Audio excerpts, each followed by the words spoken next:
मदनपुर गांव में कोकिला नाम की एक औरत रहती थी। उसका एक बेटा था जिसका नाम कालू था। कोकिला की बहू पूरे गांव में सबसे अलग थी क्योंकि उसके जैसा पूरा गांव में कोई भी नहीं था। कोकिला की बहू टूनी किसी भी बात को ऐसे बताने में माहिर थी कि छोटी सी बात से भी वह लड़ाई झगड़ा करवा सकती थी। छोटी सी बात को मसाला लगा के बड़ा बनाने में वह बहुत ही माहिर थी और टूनी की ये बात अच्छे से जानती थी कि उसकी बहू बहुत ज्यादा मसाला लगाकर बातें बताती है। इस बात से वो भी बहुत परेशान रहती थी। साथ ही उसके गांव के पड़ोसी भी उसकी इस आदत से बहुत परेशान रहते थे। एक दिन सुबह के समय, बहू कल तेरे फूफा जी का फोन आया था और वो बता रहे थे कि तूने अपनी बुआ से फूफा जी के बारे में न जाने क्या क्या कह दिया है, जिस वजह से वह गुस्सा हो गई है और वह तेरे फूफा जी से नाराज होकर अपने मायके आ गई है। तुमने ऐसा क्या किया बहू? मम्मी जी, मैंने भला क्या किया? मैंने तो जो अपनी आंखों से देखा था वही बुआ जी को बता दिया। अब बस सच बताने पर भी लोग मुझे ही गलत बताएंगे क्या? मैंने तो सिर्फ सच्चाई ही बताई है। बहू तू झूठ मत बोल, समझी ना?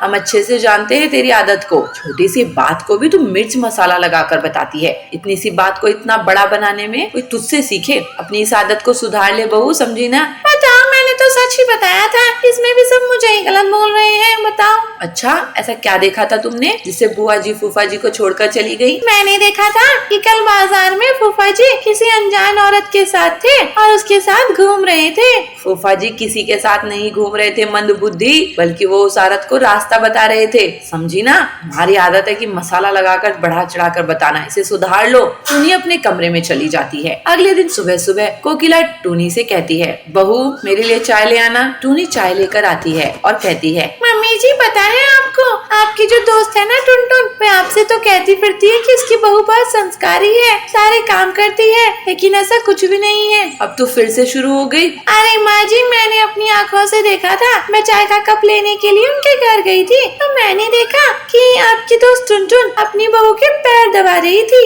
बताओ, मैं तो ये देखकर वापस आ गई। चाय का कप जाए भाड़ में। मुझे तो ये देखकर ही बहुत अजीब लगा। इतना कहते टुनटुन जाती है और कहती है, कोकिला तेरी बहू सच में बहुत ही मसाला लगाती है। बातों में तो तेरी जैसी बहू का कोई भी नहीं है। मेरी बहू के बारे में ठीक से बोल टुनटुन, जो देखा है वही तो बता रही है वो। सच में लोग मसाला लगाने में बहुत माहिर हो चुके हैं, खासकर तेरी बहू। मेरी बहू सीढ़ी से गिर गई थी इसलिए उसके पैरों पे दवाई लगा रही थी, लेकिन तेरी बहू की आदत है ना बड़ा चिढ़ाकर बताने की। देख कोकिला, किसी दिन तेरी बहू की आदत ना तेरे पूरे परिवार को ले डूबेगी। मुझे तो पता था ये हर बात में मसाला लगाती है, इसलिए इसकी बात पर विश्वास ही नहीं करना चाहिए था। बहू तू इस आदत को सुधार ले, वरना कोई भी तेरी बात पर विश्वास नहीं करेगा। माँ जी, मुझे माफ कर दीजिए। मैं आपसे कभी भी ऐसा नहीं करूँगी। मुझे माफ कर दीजिए। टूनी अब सभी से माफी मांगती है, लेकिन वो अपनी आदत कहाँ छोड़ने वाली थी। उसकी आदत अभी भी बदस्तूर ऐसे ही जारी रहती है।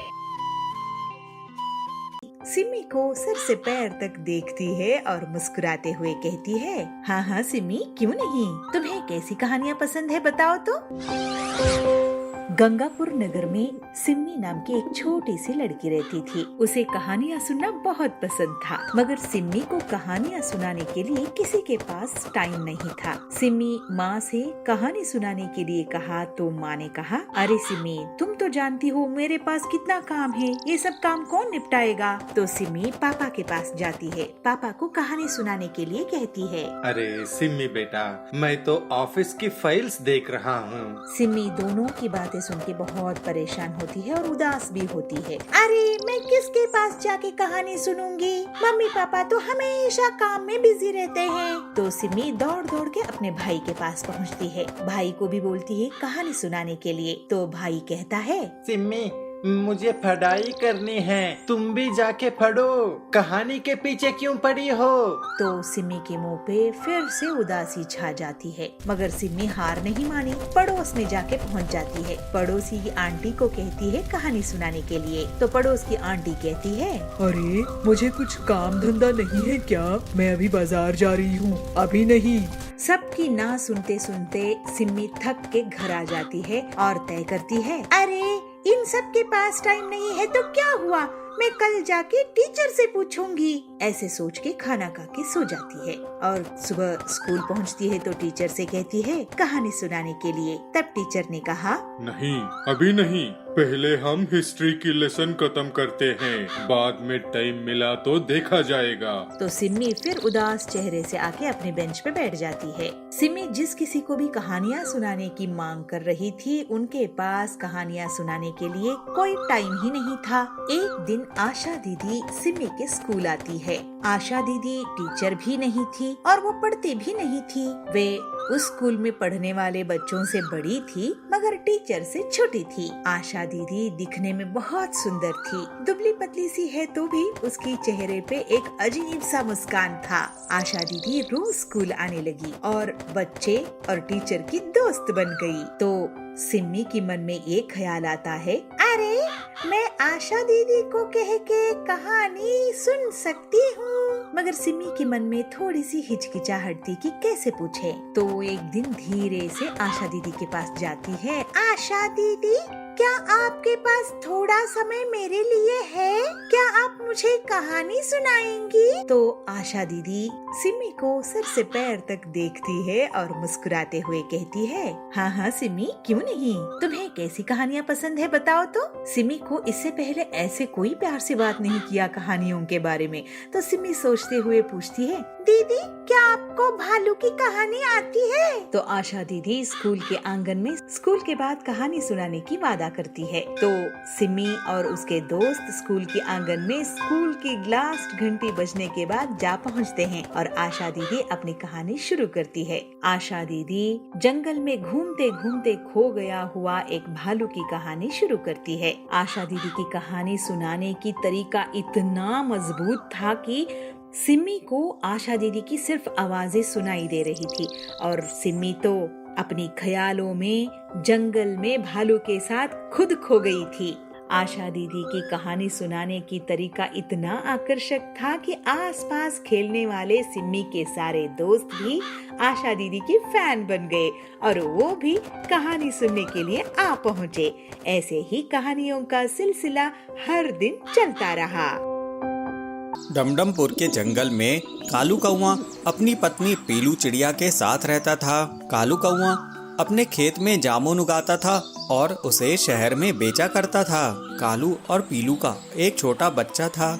सुनो जी, सुना है शहर के जंगल में नौकरी करने से अच्छे खासे पैसे मिलते हैं। मैं तुमसे कितनी बार कह रही हूँ कि चलो हम वहीं चलते हैं। यहाँ खेती करते हुए इतने दिन गुजर गए, लेकिन क्या मिला तुम्हें खेती करके? रहने के लिए पक्का मकान भी नहीं है, बारिश में कितनी मुश्किल होती है, और हमारे बेटे के लिए भी अच्छा रहेगा कि वो शहर में पढ़ाई करे।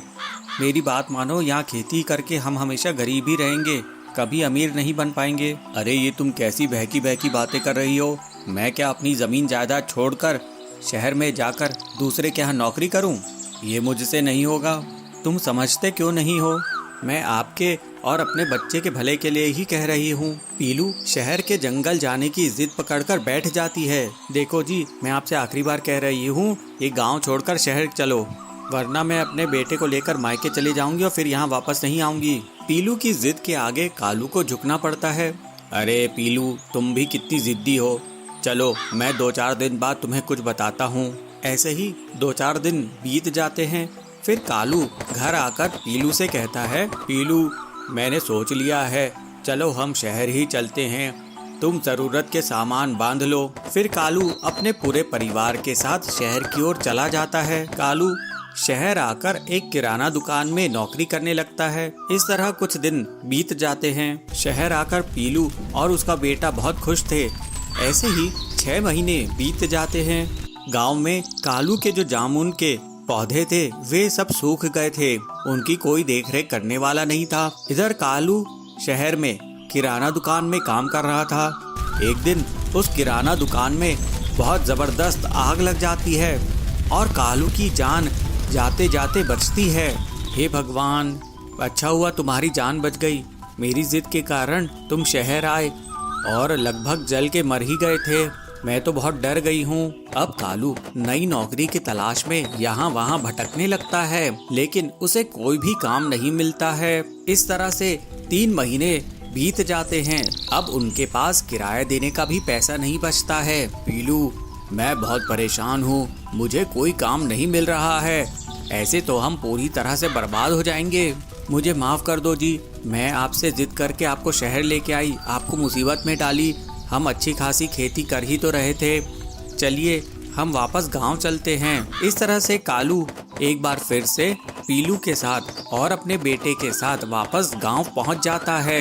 वहां पर वो देखता है कि उसका खेत सूख गया है। ये देखकर पीलू कालू से कहती है, चलिए मैं खेत की सफाई करती हूँ और फिर हम लोग मिलकर जामुन के पेड़ लगाएंगे। फिर पीलू पूरे खेत की अच्छे से सफाई कर देती है और दोनों पति पत्नी उस पे एक बार फिर से जामुन के बीज बोते हैं। थोड़े ही समय में जामुन की फसल पक जाती है और बहुत बड़े बड़े स्वादिष्ट जामुन उगाते हैं। उसी समय वहाँ से गांव का मुखिया जा रहा था। अरे वाह कालू, तुम्हारी तो इस बार बहुत अच्छी फसल हुई है। ये जामुन एक बार मुझे चखाओ तो सही। जामुन चखने के बाद मुखिया कहता है, अरे वाह कालू, ऐसे जामुन तो मैंने पहले कभी नहीं खाए। चल इस बार मैं तेरे को एक बहुत बड़ा ऑर्डर देता हूँ, ये पूरी फसल तू मुझे बेच दे, मैं तुझे इसके 2 लाख रुपए दूंगा। ये सुनकर कालू बहुत खुश होता है। कालू कहता है, वाह मुखिया जी, अगर आप मेरी फसल की अच्छी कीमत देंगे तो मैं हमेशा आपको ही बेचा करूंगा। इस तरह से कालू हर बार जामुन की फसल उगाता और मुखिया को अच्छे दामों में बेच देता। मुखिया और कालू की अच्छी बनने लगी। इस तरह से कालू को अब मुनाफा होने लगा। अब कालू अपने परिवार के साथ खुशी खुशी रहने लगा।